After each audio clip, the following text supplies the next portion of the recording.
தமிழரின் தொன்மையான வரலாறு பழங்கால கோயில்ல நிறைஞ்சு கிடக்கு.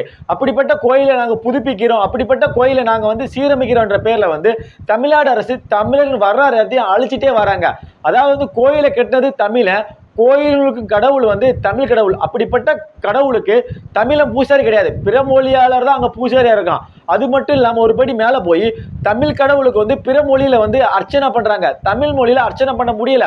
அதாவது தமிழ்நாடு அரசு அனைத்து சாதியினரும் அர்ச்சனை திட்டத்தை கொண்டு வந்தாங்க. அந்த திட்டம் என்ன ஆச்சுன்னு தெரியல. அதுக்கடுத்து அன்னை தமிழில் அர்ச்சனை என்ற ஒரு திட்டத்தை கொண்டு வந்தாங்க. அந்த திட்டம் என்ன ஆச்சுன்னு தெரியல. சொல்ல போனா எல்லாம் மேற்பேச்சு தான், மேற்பேச்சு. அரசியலுக்காண்டி தமிழை வளர்த்தெடுக்கும் பேர்ல கோயில உள்ள தமிழின் வரலாறை தமிழ்நாடு அரசு முழுக்க முழுக்க அழிச்சிட்டாங்க. இல்லாம பழங்கால கோயில்ல குடமுழுக்கு நடத்தும் போது தமிழுக்கு முன்னுரிமை வழங்க மாட்டேங்கிறாங்க, தமிழ்ல குடமுழுக்கு நடத்த மாட்டேங்கிறாங்க.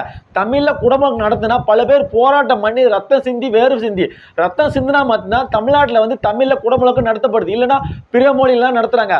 சொல்ல போன திராவிட மாடல் அரசு நாங்க தமிழுக்கு முக்கியத்துவம் கொடுக்கும், முழுக்க முழுக்க தமிழருக்கான ஆட்சி, தமிழுக்கான ஆட்சி அப்படின்னு திராவிட மாடல் அரசு மார்தட்டி பேசுறாங்க.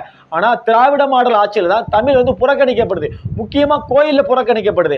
அதுக்கடுத்து என்ன பண்ணிட்டாங்கன்னா கோயில்ல ஹிந்தி மொழியை திணிக்கிறாங்க. சொல்ல போனா தமிழ்நாட்டில் இந்து சமய அறநிலையத்துறை கட்டுப்பாட்டில் உள்ள அனைத்து கோயிலுமே ஹிந்தி மொழியை திணிக்கிறாங்க. நீங்களே பாருங்க, ஆதாரத்தோட உள்ள வச்சிருக்கேன். சொல்ல போனா முழுக்க முழுக்க கோயில்ல ஹிந்தியை திணிக்கிறாங்க. தெலுங்கில் டெம்பிள் பெயர், இது என்ன மொழி? சொல்ல போனா தெலுங்கில் டெம்பிள் பெயர், இது யாரு கேட்டோம்? இது தமிழ்நாடு.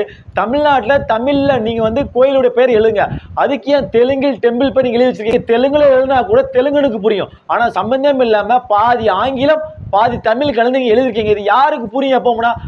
அதுக்கடுத்து அதுக்கு கீழே ஸ்ரீ சுப்பிரமணிய சுவாமி தேவஸ்தானம் எழுதிருக்கீங்க. யாரு கேட்டா? தமிழ்நாட்டில் உள்ள தமிழர்கள் வரலாறு பிஜேபி சங்கிகள் அளிக்க வேண்டாங்க, நம்ம தமிழ்நாட்டில் உள்ள திராவிட மாடல் அரசு அளிச்சு வராங்க. தமிழ்நாட்டு அரசியல 10க்கும் மேற்பட்ட அமைச்சர்கள் பிற மொழியாளர்கள், சொல்ல போனா இந்து சமய அலுவலக அமைச்சரே பிற மொழியாளர் இருக்க போய் தான் தமிழை புறக்கணிக்கிறாங்க. ஒரு தமிழை இந்து சமய அலுவலக அமைச்சர் வந்தோம்னா கண்டிப்பா தமிழ் மேல மேல வளரும். ஆனா பிற மொழியாளர்கள் அமைச்சர்ல ஆதிக்கம் செலுத்த போய் தான் தமிழ் அழிஞ்சிட்டே வருது. சொல்ல போனா நம்ம இந்த திமுக ஆட்சியிலேயே 10க்கும் மேற்பட்ட அமைச்சர்கள் பிற மொழியாளர்கள். சொல்ல போனா கேரளா, ஆந்திரா, கர்நாடகா இங்கெல்லாம் ஒரு தமிழ ஒரு சட்டம் உறுப்பினோட ஆக முடியாது. ஆனா தமிழ்நாட்டில் 10க்கும் மேற்பட்ட அமைச்சர்கள் இருக்காங்க. இதனாலதான் தமிழ்நாட்டில் வரலாறு அழிக்கப்பட்டே வருது. சொல்லப்போனா யாருமே திரும்பி கேள்வி கேட்க மாட்டேங்கிறோம். அதான் நம்மளுடைய அறியாமையா இருக்கு.